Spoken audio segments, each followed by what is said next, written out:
IPL திருவிழா March 22ஆம் தேதி முதல் மே 25ஆம் தேதி வரை. மே 25ஆம் தேதி இறுதி ஆட்டம்.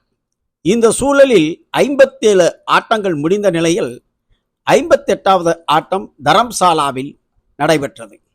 இந்த ஆட்டத்தில் டெல்லியும் பஞ்சாப்பும் மோதின. இதில் பஞ்சாப் 10 ஓவர்களில் 122 ரன்களை எடுத்து ஒரு விக்கெட் இழந்திருந்தது. கிட்டத்தட்ட இந்த ஐபிஎல் மேட்ச் 13 மைதானங்களில் நடைபெறும் 74 மேட்சுகள் கொண்ட லீக் ஆட்டம். தற்பொழுது 58வது ஆட்டத்திலிருந்து நிறுத்தி வைக்கப்பட்டுள்ளது. அதாவது ஒரு வாரத்துக்குத்தான் சஸ்பெண்ட் செய்யப்பட்டுள்ளது. மீண்டும் ரீஷெடியூல் செய்து மைதானங்களை மாற்றி அறிவிப்பு வரும் என ஐபிஎல் அசோசியேஷன் தெரிவித்துள்ளது. இதன்படி அடுத்த வாரம் கிட்டத்தட்ட 16ஆம் தேதி இதை பற்றிய மறுஷெடியூல் அறிவிப்பு வெளியாகும் என நம்பப்படுகிறது. அதனால் ஐபிஎல் ரசிகர்கள் வருத்தப்பட வேண்டாம். மீண்டும் ஒரு வாரத்துக்கு பின்